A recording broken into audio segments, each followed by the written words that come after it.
Welcome to EJH British Cars. Well, it's kind of a lousy day out. It's been kind of threatening to rain and it's a bit cold. But I thought we might take this opportunity to put the rest of that front steering gear together and get it in the car. Over the course of the last couple of days, I rebuilt the front components. It was pretty straightforward. It was mostly just cleaning and painting. And I did replace those two rubber blocks, but they went in very, very easily. I was surprised. I mean, they're not falling out or anything, but I used the 30-ton press and a couple of sockets, and they pushed right in and out. And as much as people have moaned and groaned about changing those things over the years, I was expecting a lot more difficulty.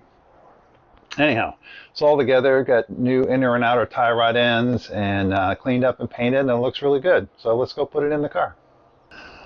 Well, here's the drag link and the tie rod ends, all rebuilt. These are the new rubber bushings, the new inner end, a new outer end. This is the original coupling, original drag link, and the same thing on this end.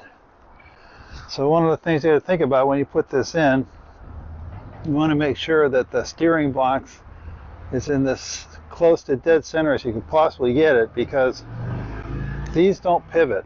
That the rubber pin, or excuse me, the steel pin flexes the rubber so that's the whole movement, is the flexing of the rubber. Nothing actually slides against each other. That pin has a steel outer cover, a rubber inner liner, and then the steel pin set within.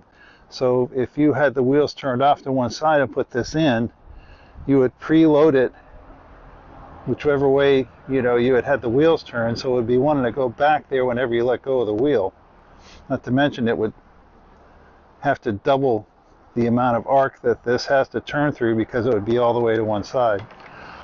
I'm going to go ahead and line up our steering link. So that's going to be this arm here, and so you can see it's slightly to the left right now. So I'm going to turn the center wheel till I get that straight. One other thing I want to do too is you'll notice there's a bit of paint on these tapers, so I'm going to take a wire wheel and just clean that off, because I wouldn't want, I mean, it would go together, but when you kind of take these apart again sometime in the future, that paint would be bonded to both sides. It would make it really difficult. So we'll fit it in. Just a couple of things to note. One is that these little ears lean towards the front of the cart for the correct orientation, because they slide in either way. I fed it in through the wheel well here, and of course it goes over the arms and under all this stuff.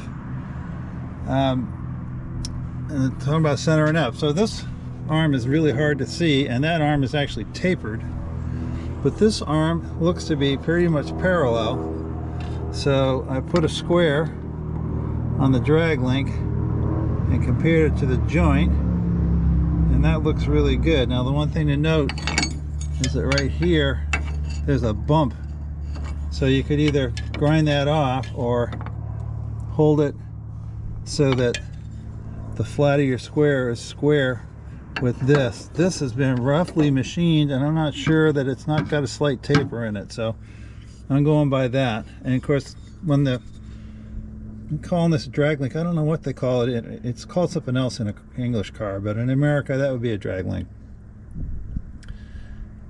That this is a tube, and I looked to make sure this was all not bent when I had it out of the car, because everything else on this car has been bent. This little cross brace was bent back.